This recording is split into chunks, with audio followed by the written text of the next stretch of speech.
apakah pertobatan merupakan syarat untuk mendapatkan pengampunan? Fakta Alkitab mungkin mengejutkan Anda. Nah, dulu saya mendapat pengajaran seperti ini. Langkah-langkah pertobatan seseorang itu seperti ini stepnya. Pertama, menyadari dan mengakui dosa, menyesali dosa, habis itu berniat untuk tidak berdosa lagi, mohon ampun, mau menghidupi cara hidup yang baru dan lain-lain. Jadi sebelum mohon ampun, kita harus mengakui dosa dan menyesali dosa dulu untuk mendapatkan pengampunan. Nah, apakah langkah-langkah tersebut Alkitabiah? Apakah langkah-langkah tersebut itu sudah sesuai dengan Alkitab? Nah, mari kita lihat sebuah kisah orang yang lumpuh yang digontong oleh temannya dalam Markus 2 ayat 1-12. Dalam Markus 2 ayat 5, di situ dikatakan bahwa ketika Yesus melihat iman mereka, berkatalah ia kepada orang lumpuh itu, "Hai anakku, dosamu sudah diampuni."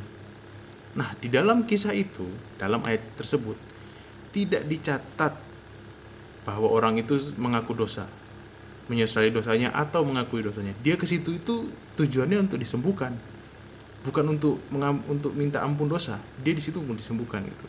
Nah, dalam Roma 5 ayat 8 dikatakan bahwa akan tetapi Allah menunjukkan kasih-Nya kepada kita oleh karena Kristus telah mati untuk kita ketika kita masih berdosa. Nah, artinya apa? Kematian Kristus itu untuk menebus dosa kita, untuk pengampunan dosa kita. Kapan itu terjadi? Apakah ketika kita mengaku dan menyesali dosa serta minta ampun dosa? Tidak, itu terjadi ketika kita masih berdosa. Nah, selanjutnya, apakah Tuhan mengampuni menurut pengakuan kita? Mari kita buka di Efesus 1 ayat 7. Nah, sebab di dalam Dia dan oleh darahnya kita beroleh penebusan, yaitu pengampunan dosa menurut kekayaan dan kasih karunia-Nya. Nah, jadi menurut ayat di atas itu, pengampunan dosa itu menurut kekayaan kasih karunia-Nya dan bukan menurut pengakuan kita. Nah, dengan begitu, kalau begitu apakah pertobatan itu penting? Ya, pertobatan itu penting untuk diri kita sendiri. Tapi ini akan dibahas di seri yang lain. Terima kasih sudah menonton.